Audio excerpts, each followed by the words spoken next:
আমরা এখন মধ্যযুগে নাই, আমরা আধুনিক যুগে। আইন সংস্কারটা একটা চলমান প্রক্রিয়া। হে বিবেকবান লোকেরা, আল্লাহর নির্ধারিত এই কেসাসের মাঝেই সত্যিকার অর্থে তোমাদের সমাজ ও জাতির জীবন নিহিত রয়েছে। আশা করা যায় অতঃপর তোমরা সতর্ক হয়ে চলবে। হে মানুষ, যারা ঈমান এনেছ, তোমাদের জন্য নরহত্যার কেসাস তথা প্রতিশোধ কিভাবে নিতে হবে তা নির্ধারণ করে দেওয়া হয়েছে, এবং তা এই যে মৃত স্বাধীন ব্যক্তির বদলে স্বাধীন ব্যক্তি দণ্ডাজ্ঞা পাবে, দাসের বদলে পাবে দাস, নারীর বদলে নারীর উপর দণ্ড প্রযোজ্য হবে। অবশ্য যে হত্যাকারীকে, যাকে হত্যা করা হয়েছে, তার পরিবারের লোকেরা কিংবা তার ভাইয়ের পক্ষ থেকে ক্ষমা করে দেওয়া হয়, তার ক্ষেত্রে কোনো ন্যায়ানুগ পন্থা অনুসরণ করে তা সম্পন্ন করতে হবে। এটা তোমাদের মালিকের পক্ষ থেকে দণ্ড হ্রাস করার উপায় এবং তার একটি অনুগ্রহ মাত্র। যদি কেউ এর পরেও বাড়াবাড়ি করে তাহলে তার জন্য কঠোর শাস্তি রয়েছে। হে ঈমানদার লোকেরা, তোমাদের জন্য এই আদেশ জারি করা হয়েছে যে যদি তোমাদের মাঝে কোনো লোকের মৃত্যু এসে হাজির হয় এবং সে যদি কিছু সম্পদ রেখে যায়, তাহলে ন্যায়ানুগ পন্থায় তা বন্টনের কাজে তার পিতামাতা ও আত্মীয় স্বজনের জন্য ওসিয়তের ব্যবস্থা রয়েছে। এটা পরহেজগার লোকদের উপর একান্ত করণীয়। যারা তার এই ওসিয়ত শুনে নেওয়ার পর নিজেদের স্বার্থে তা পাল্টে নিল, তাদের জানা উচিত এটা বদলানোর অপরাধের দায়িত্ব তাদের উপরই বর্তাবে। আল্লাহ তাআলা সবকিছুই শুনেন এবং সবকিছুই তার জানা। অবশ্য কারো যদি ওসিয়তকারীর কাছ থেকে এ ধরনের আশঙ্কা থাকে যে সে পক্ষপাতিত্ব করে কারো প্রতি অবিচার করে গেছে কিংবা কারো সাথে এর ফলে নাইনসাফি করা হয়েছে, তাহলে যদি সদিচ্ছা নিয়ে মূল বিষয়টি সংশোধন করে নেয়, এতে তার কোনো দোষ হবে না। আল্লাহ তাআলা বড়ই ক্ষমাশীল, মেহেরবান।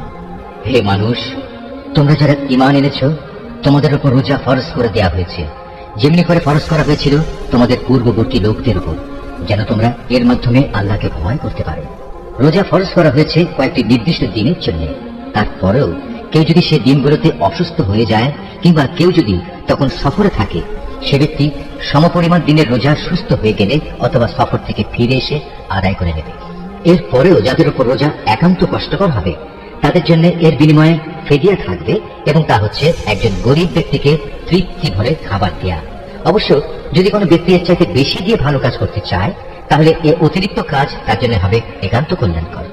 তবে এ সময় তোমরা যদি রোজা রাখতে পারো, তাই তোমাদের জন্য ভালো। তোমরা যদি রোজার উপকারিতা সম্পর্কে জানতে যে এতেই কল্যাণ রয়েছে। রোজার মাস এমন একটি মাস যাতে কোরআন নাযিল করা হয়েছে, আর এই কোরআন হচ্ছে মানব জাতির জন্য পথের দিশা, সৎ পথের সুস্পষ্ট নিদর্শন, মানুষদের জন্য হক বাতিলের পার্থক্যকারী। অতএব তোমাদের মধ্যে যে ব্যক্তি এ মাসটি পাবে, সে এ মাসে রোজা রাখবে। তবে যদি সে অসুস্থ হয়ে পড়ে কিংবা সফরে থাকে, সে পরবর্তী কোনো সময় গুনে গুনে সেই পরিমাণ দিন পূরণ করে নেবে। এই সুযোগ দিয়ে আল্লাহ তাআলা তোমাদের জীবন আসান করে দিতে চান। আল্লাহ তাআলা কখনোই তোমাদের জীবন কঠোর করে দিতে চান না। আল্লাহর উদ্দেশ্য হচ্ছে তোমরা যেন গুনে গুনে রোজার সংখ্যাগুলো পূরণ করতে পারো।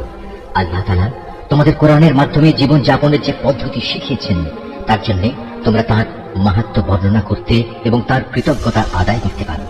হে নবী, আমার কোনো বান্দা যখন তোমাকে আমার ব্যাপারে জিজ্ঞেস করে, তাকে তুমি বলে দিও, আমি তার একান্ত কাছেই আছি। আমি আহ্বানকারীর ডাকে সাড়া দিই যখন সে আমাকে ডাকে। তাই তাদের উচিত আমার আহ্বানে সাড়া দেয়া এবং সম্পূর্ণভাবে আমার উপরে ঈমান আনা। আশা করা যায় এতে করে তারা সঠিক পথের সন্ধান পাবে।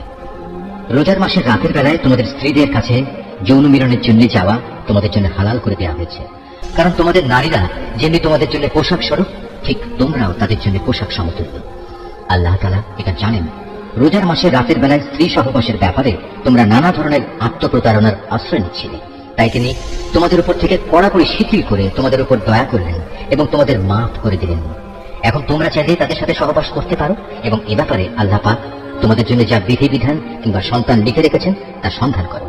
রোজার সময় পানাহারের ব্যাপারে আল্লাহর নির্দেশ হচ্ছে তোমরা পানাহার অব্যাহত রাখতে পারো যতক্ষণ পর্যন্ত রাতের অন্ধকার রেখার ভেতর থেকে ভোরের শুভ্র আলোক রেখা তোমাদের জন্য পরিষ্কার প্রতিভাত না হয়। অতঃপর তোমরা রাতের আগমন পর্যন্ত রোজা পূর্ণ করে নাও।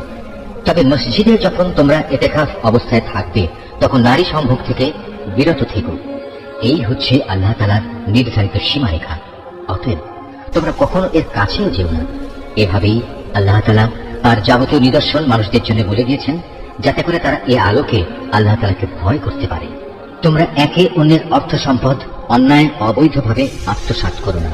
আবার জেনে বুঝে অন্যায়ভাবে অন্যের সম্পদ ভোগ করার জন্য এর একাংশ বিচারকদের সামনে ঘুষ কিংবা উপঢৌকন হিসেবেও পেশ করো না। হে নবী, তারা তোমাকে নতুন চাঁদগুলো ও তাদের বাড়া কমা সম্পর্কে জিজ্ঞেস করবে।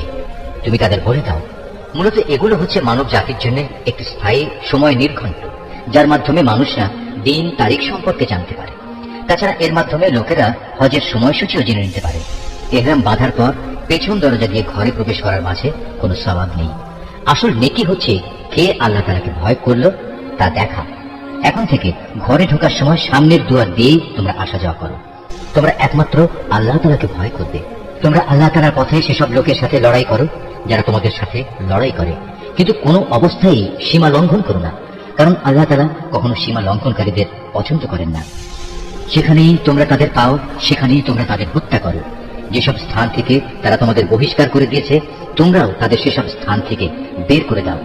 জেনে রেখো, ফিতনা, ফাসাদ, দাঙ্গা হাঙ্গামা, নরহত্যার চাইতেও বড় অপরাধ তোমরা কাবা ঘরের পাশে কখনো তাদের সাথে যুদ্ধে লিপ্ত হও না, যতক্ষণ পর্যন্ত তারা সেখানে তোমাদের আক্রমণ না করে। তারা যদি তোমাদের সাথে যুদ্ধ করে তাহলে তোমরা তাদের সাথে যুদ্ধ করো। এভাবেই কাফেরদের শাস্তি দেওয়া হয়। তবে তারা যদি যুদ্ধ বিগ্রহ থেকে ফিরে আসে তাহলে মনে রেখো, আল্লাহ তাআলা বড়ই ক্ষমাশীল ও দয়ার আধার। তোমরা তাদের সাথে লড়াই করতে থাকো যতক্ষণ না জমিন থেকে ফিতনা নির্মূল হয়ে যায় এবং আল্লাহর জমিনে আল্লাহর দেয়া জীবন ব্যবস্থা পূর্ণাঙ্গভাবে আল্লাহর জন্য নির্দিষ্ট হয়ে যায়।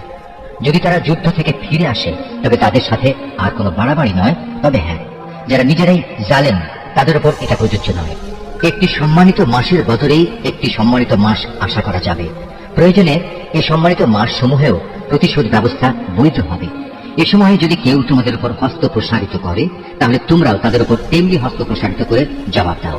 তবে সর্বদাই আল্লাহকে ভয় করতে থাকো। মনে রেখো, যারা অপরাধ থেকে বেঁচে থাকে আল্লাহ তাআলা তাদের সাথে রয়েছেন। আল্লাহর পথে অর্থ সম্পদ ব্যয় করো।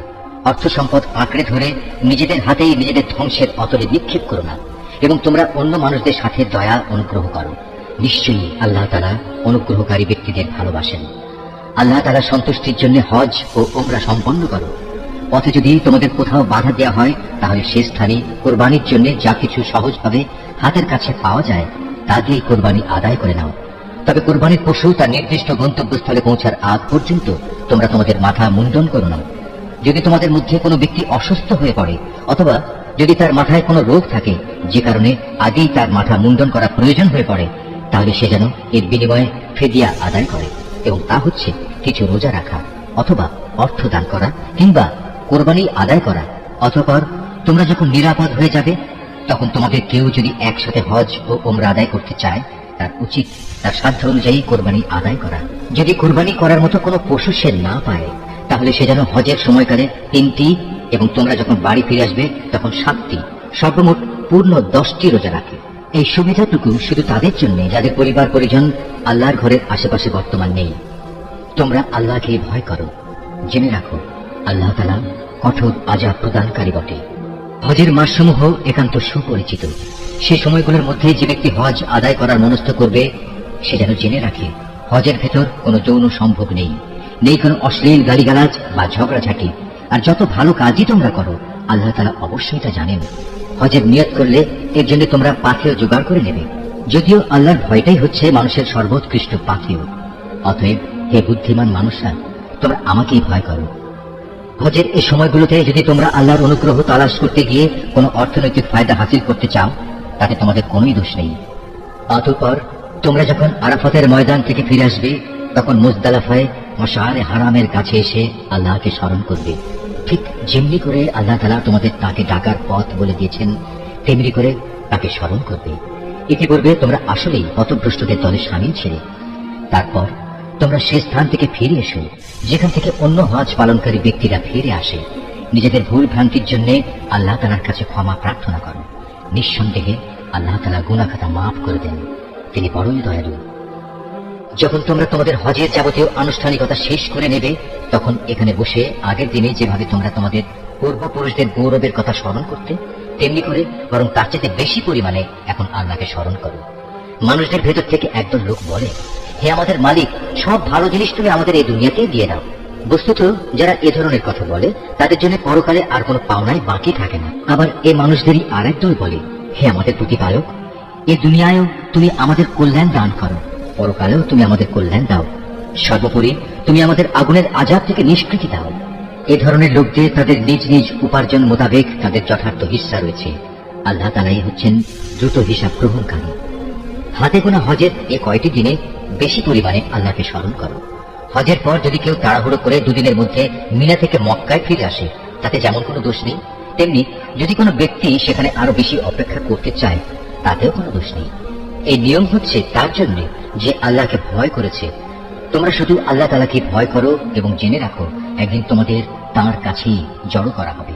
মানুষদের মাঝে এমন লোকও আছে পার্থিব জীবনে যার কথা তোমাকে খুবই উৎফুল্ল করবে। তার মনে যা কিছু আছে তার উপর সে আল্লাহ তাআলাকে সাক্ষী বানায়, কিন্তু এর প্রকৃত পরিচয় হচ্ছে সে ভীষণ ঝগড়াটে ব্যক্তি। আবার সে যখন আল্লাহর জমিনের কোথাও ক্ষমতার আসনে বসতে পারে, তখন সে নানা প্রকারে অশান্তি সৃষ্টি করতে শুরু করে, জমিনের শস্য ক্ষেত্র বিনাশ করে, জীবজন্তুর বংশ নির্মূল করতে চায়। মূলত আল্লাহ তাআলা কখনো বিপর্যয় সৃষ্টিকারী মানুষদের পছন্দ করেন না। যখন তাকে বলা হয় ফিতনা ফাসাদ সৃষ্টি না করে তুমি আল্লাহ তাআলাকে ভয় করো, তখন তাকে মিথ্যা অহংকারে পেয়ে বসে, যা গুনাহের সাথে মেশানো থাকে। মূলত এই চরিত্রের লোকের জন্য জাহান্নামই যথেষ্ট, আর তা হচ্ছে একান্ত নিকৃষ্টতম ঠিকানা। এই মানুষদের ভেতর আবার এমন কিছু লোক রয়েছে যারা আল্লাহ তাআলার এতটুকু সন্তুষ্টি লাভের জন্য নিজের জীবন পর্যন্ত বিক্রি করে দেয়। আল্লাহ তাআলা এ ধরনের বান্দাদের প্রতি সত্যিই অনুগ্রহশীল। হে ইমানদার লোকেরা, তোমরা পুরোপুরি ইসলামের ছায়াতলে এসে যাও এবং কোনো অবস্থায় অভিশপ্ত শয়তানের পদাঙ্ক অনুসরণ করো না, কেননা শয়তান হচ্ছে তোমাদের প্রকাশ্যতম দুশমন। আল্লাহ তাআলার পক্ষ থেকে এসব সুস্পষ্ট নিদর্শন তোমাদের কাছে এসে যাওয়ার পরও যদি তোমাদের পদস্খলন হয়, তাহলে নিশ্চিত জেনে রাখো আল্লাহ তাআলা মহাবিজ্ঞ ও পরাক্রমশালী। তারা কি সেদিনের অপেক্ষা করছে যখন আল্লাহ তাআলা স্বয়ং তার ফেরেশতা সহ মেঘের ছায়া দিয়ে এখানে আসবেন এবং তখন তাদের ভাগ্যের চূড়ান্ত ফয়সালা হয়ে যাবে। সব কয়টি ব্যাপার সর্বশেষে তার কাছেই উপনীত হবে। তুমি বনী ইসরায়েলদের জিজ্ঞেস করো, কি পরিমাণ সুস্পষ্ট নিদর্শন আমি তাদের দান করেছি। আমি তাদের বলেছি, যার কাছে হেদায়েতের নিয়ামত আসার পর সে নিজে তা বদলে ফেলে, তার জন্য আল্লাহ তাআলা কঠোর শাস্তি দানকারী। যারা আল্লাহ তাআলাকে অস্বীকার করেছে, তাদের জন্য তাদের এই পার্থিব জীবনটা খুব লোভনীয় করে সাজিয়ে রাখা হয়েছে। এরা ইমানদার ব্যক্তিদের বিদ্রুপ করে, অথচ এই ইমানদার ব্যক্তি যারা আল্লাহ তাআলাকে ভয় করেছে, শেষ বিচারের দিন তাদের মর্যাদা এদের তুলনায় অনেক বেশি হবে। আল্লাহ তাআলা যাকে চান তাকে অপরিমিত রিজিক দান করেন। একসময় সব মানুষ একই উম্মতের অন্তর্ভুক্ত ছিল, পরে এরা নানা দলে উপদলে বিভক্ত হয়ে তাদের স্রষ্টাকে ভুলে গেল। তখন আল্লাহ তাআলা সঠিক পথের অনুসারীদের সুসংবাদবাহী আর গুনাহগারদের জন্য আযাবের সতর্ককারী হিসেবে নবীদের পাঠালেন। তিনি সত্য সহ গ্রন্থ নাজিল করলেন, যেন তা মানুষদের এমন পারস্পরিক